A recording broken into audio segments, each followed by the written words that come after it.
तो जय हिंद प्यारे साथियों, आप कैसे हो। मैं आशा करता हूं कि आप स्वस्थ होंगे, मस्त होंगे और अपने एग्जाम की तैयारी बहुत ही अच्छे तरीके से करते होंगे।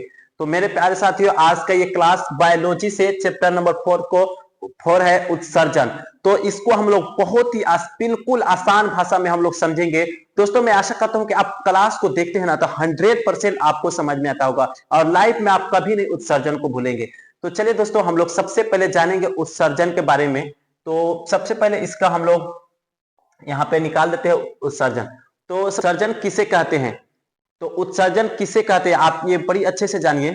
तो सबसे पहले यानी हम लोग के शरीर के अंदर बहुत सारे फालतू चीजें होते हैं जिसको हम लोग क्या कहते हैं, शरीर से बाहर निकालते हैं। यानी जैसे में अनपचा भोजन, CO2 गैस, पसीना, पेशाब और बलगम, ये सब क्या होते हैं हम लोग के शरीर के अंदर यानी फालतू की चीजें होते हैं। इसको हम लोग क्या कहते हैं, शरीर से बाहर निकाल देते हैं। तो उसी को हम लोग क्या कहते हैं, उत्सर्जन कहते हैं।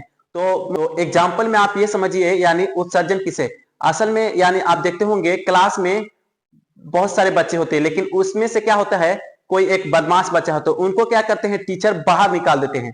टीचर बाहर निकाल देते हैं तो क्या है, उत्सर्जन हुआ। यानी उत्सर्जन हुआ। आज कौन निकाले, यानी टीचर निकाले तो वो क्या है, उत्सर्जन अंक है।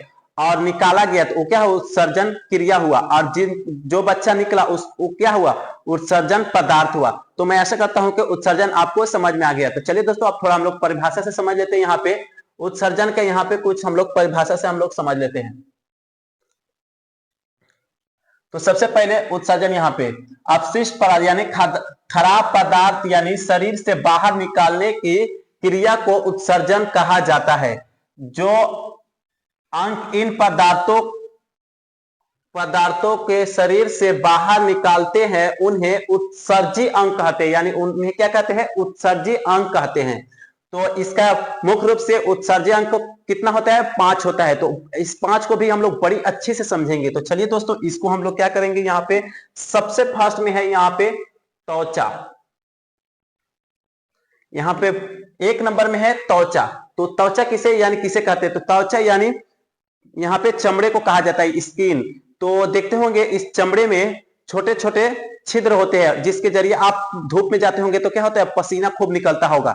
तो इस क्या होता है, ये भी त्वचा के जरिए भी क्या होता है, उत्सर्जन होता है पसीना का। उसके साथ सीवम का भी होता है। आप सुबह में उठते होंगे तो आपके नाक पर कोई इस तरह का खोटी पड़ा रहता है, वो भी क्या होता है, यानी इससे उत्सर्जन होता है। और उसके बाद आता है नमक, यानी त्वचा में नमक का भी उत्सर्जन होता है त्वचा से। इसको देखिएगा दोस्तों, आपका खूब ज्यादा अति हो जाता है यानी पसीना गिरने लगता है देह से, तो आप कभी आपके मुंह के पास आता है तो देखिएगा नून छरा हो जाता है, यानी छरा होता है। तो क्या होता है, ये भी ये उत्सर्जन होता है नमक का भी। और या तो आप बहुत सारा पसीना हो गया है तो आप ब्लैक कपड़ा पहने होंगे तो उस पर देखिएगा व्हाइट व्हाइट क्या हो जाता है, थप्पा लग जाता है, तो क्या होता है, नमक बन जाता है। तो ये आपको समझ सकते हैं। तो सबसे हम लोग क्या करें, यहाँ पे त्वचा के बारे में हम लोग समझ गए, यानी इसमें से पसीना और सीवम और नमक क्या होता है, उत्सर्जन होता है। उसके बाद आता है यहाँ पे फेफड़ा, यानी फेफड़ा जिससे हम लोग क्या करते हैं, सांस लेते हैं। यहाँ पे फेफड़ा यानी जिससे हम लोग क्या करते हैं, सांस लेते हैं और उसके बाद सांस छोड़ते हैं, यानी CO2 गैस छोड़ते हैं, कार्बन डाइऑक्साइड। तो सबसे पहले क्या करते हैं हम लोग, फेफड़ा से CO2 गैस, कार्बन डाइऑक्साइड क्या करते हैं, छोड़ते हैं, यानी उत्सर्जन करते हैं। और वाष्प, यहाँ पे देखिए आप ठंडी के मौसम में जब सुबह सुबह आप उठते होंगे तो भाप लेते होंगे, यहाँ पे मुंह से भाप निकलता होगा, तो क्या होता है, वो भी उत्सर्जन होता है, फेफड़े से आता है उत्सर्जन। तो यहाँ पे इस भाप को भी हम लोग देख लिए। अब यहाँ पे क्या हो गया, बलगम, यानी जो नाक से बलगम आता है। तो देखिएगा आप यहाँ पे दोस्तों, बलगम यहाँ पे आप इस एक नाकों का अगर सर्दी हो जाता है तो देखते होंगे एक नाकों को दबाकर खूब इस तरह कीजिएगा तो क्या होता है, यहाँ से फेफड़े से उसमें क्या हो जाता है, खूब जोर दिया जाता है ताकि इसमें से बलगम आ जाए। तो ये क्या होता है, बलगम का भी क्या होता है, यहाँ पे उत्सर्जन होता है। उसके बाद आता है यहाँ पे दोस्तों 3 नंबर पे आता है यकृत, यानी 3 नंबर पे आता है यकृत। अब यकृत किसे कहते हैं, यहाँ पे आपका लीवर को कहा जाता है यकृत, इसको जिगर भी कहा जाता है, यानी यहाँ पे रहता है यकृत। तो ये यकृत में सबसे बहुत ही खतरनाक पदार्थ होता है, इसमें क्या होता है, अमोनिया, बहुत ही खतरनाक पदार्थ होता है अमोनिया। अब ये अमोनिया को क्या होता है, ये यकृत क्या करता है, यूरिया में चेंज कर देता है, यानी ये यूरिया में चेंज कर देता है, परिवर्तन कर देता है, यानी यूरिया में। तो ये यूरिया में चेंज कर देता है, तो ये क्या होता है, इससे कम खराब पदार्थ होता है, यानी इससे कम खराब पदार्थ होता है। इसमें ये बहुत ही हार्ड अमोनिया होता है, ये इससे कम हार्ड होता है। अब इसके बाद क्या होता है, ये यकृत क्या करता है, यूरिया को भेज देता है वृक्क के पास यानी किडनी के पास। अब ये किडनी क्या करता है, यहाँ पे यूरिया को क्या करता है, यानी किडनी को भेज देता है। ये किडनी क्या करता है, यूरिया को यानी पेशाब के जरिए क्या कर देता है, उत्सर्जन कर देता है, यानी बाहर कर देता है। तो ये वृक्क क्या कर देता है, यानी इस यूरिया को क्या कहता है, पेशाब के जरिए उत्सर्जन बाहर कर देता है, यानी मूत्र के शरीर से। अब यहाँ पे वृक्क क्या होता है, शरीर के मुख्य अंग, सबसे मुख्य अंग वृक्क का यानी वृक्क हो जाएगा, यानी शरीर के सबसे मुख्य अंग यानी वृक्क हो जाएगा। आपको क्वेश्चन में पूछ भी सकता है शरीर के सबसे मुख्य अंग, तो वृक्क, तो आप ये जरूर ध्यान रखिएगा। उसके बाद आता है यहाँ पे दोस्तों बड़ी आंत, यानी उसके बाद तो बड़ी आंत, क्योंकि हम लोग सबसे पहले देखे क्या, त्वचा, उसके बाद हम लोग फेफड़ा, उसके बाद क्या देखे, लीवर, उसके बाद हम लोग किडनी देखे, और किडनी के बाद यहाँ पे बड़ी आंत। यहाँ पे बड़ी आंत, यहाँ पे इसमें अनपचाए भोजन यानी कायल अपशिष्ट पदार्थ को मल के रूप में निकाल देता है। ये क्या कहता है, मल के रूप में इसको बाहर निकाल देता है। तो मैं आशा करता हूं कि आपको ये समझ में आया होगा। तो चलिए दोस्तों, अब हम लोग क्या करेंगे, इस सबका एक एक करके इसका आखिर एग्जाम में किस तरह का प्रश्न पूछता है उसके बारे में हम लोग देखेंगे। सबसे पहले यहाँ पे हम लोग लिख लेते हैं, यहाँ पे उत्सर्जन आपको एग्जाम में किस तरह रहेगा। तो चलिए दोस्तों, एग्जाम में आपको इस तरह क्वेश्चन पूछेगा, उत्सर्जन क्या है। यहाँ पे उत्सर्जन क्या है, मानव के शरीर के मुख्य उत्सर्जी अंग के नाम लिखे। तो सबसे पहले आप पहले वाला भी परिभाषा दे सकते हैं, या तो ये। तो सबसे पहले हम लोग देखेंगे उत्सर्जन, शरीर के द्वारा उपापचय क्रिया के फलस्वरूप उत्पन्न गंदे पदार्थ को शरीर से बाहर करने की प्रक्रिया को उत्सर्जन कहा जाता है। यानी आप समझ सकते हो, यानी शरीर के अंदर से जो गंदे फालतू की चीजें होती है उसको बाहर करने की क्रिया को हम लोग क्या कहते हैं, उत्सर्जन कहा जाता है। तो मानव के प्रमुख उत्सर्जी अंग यानी निम्नलिखित यहाँ पे हम लोग देखे हैं अभी। तो चलिए दोस्तों, अब इसके बाद सबसे पहले क्या आता है, त्वचा को हम लोग देखे हैं। तो त्वचा के बारे में हम लोग जान लेते हैं।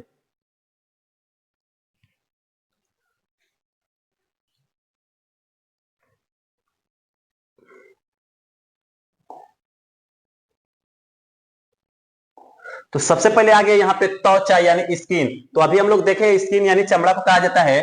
तो मानव शरीर का सबसे बड़ा उत्सर्जन अंग त्वचा होता है, यानी मानव शरीर का सबसे बड़ा अंग क्या होता है, यानी त्वचा होता है।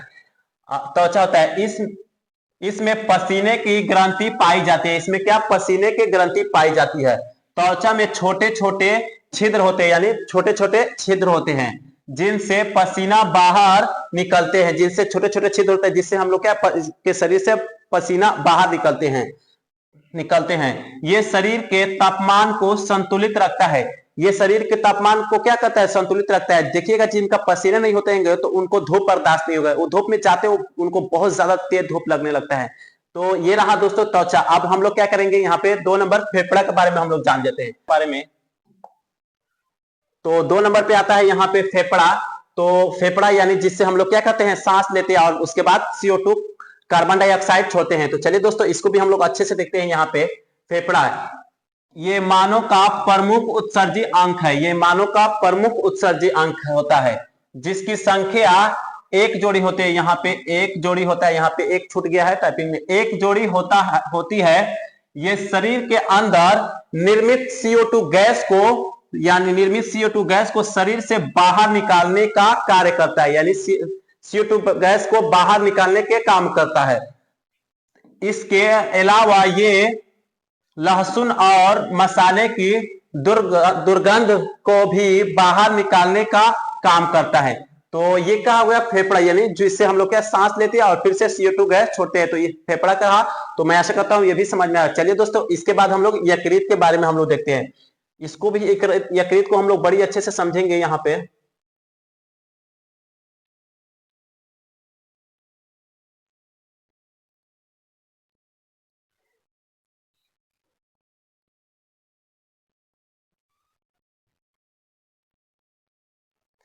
तो ये रहा यकृत दोस्तों। यहाँ पे यकृत, जिसको क्या कहते हैं इंग्लिश में, अंग्रेजी में उसको लीवर बोलते हैं, या तो इसको जिगर भी बोलते हैं। यानी देखते होंगे कोई माँ अपने बच्चे को क्या कहते हैं, ये मेरा जिगर का टुकड़ा है, तो इसी को क्या बोलते हैं, जिगर यानी लीवर। तो यहाँ पे देखिएगा दोस्तों, इसको, ये शरीर के, इसका परिभाषा, ये शरीर के सबसे बड़ी ग्रंथि होती है, यानी ये शरीर के सबसे बड़ी ग्रंथि होती है, जिसका वजन 1.5 केजी से 2 केजी होता है, जिसका वजन 1.5 केजी से 2 केजी के होता है।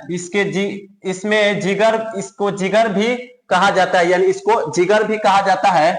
ये प्रोटीन के पाचन से बने अमीनो अम्ल को अमोनिया में बदल देता है, यानी अमीनो अम्ल को अमोनिया में बदल देता है, तथा यकृत की कोशिकाएं इस अमोनिया को यूरिया में बदल देती है।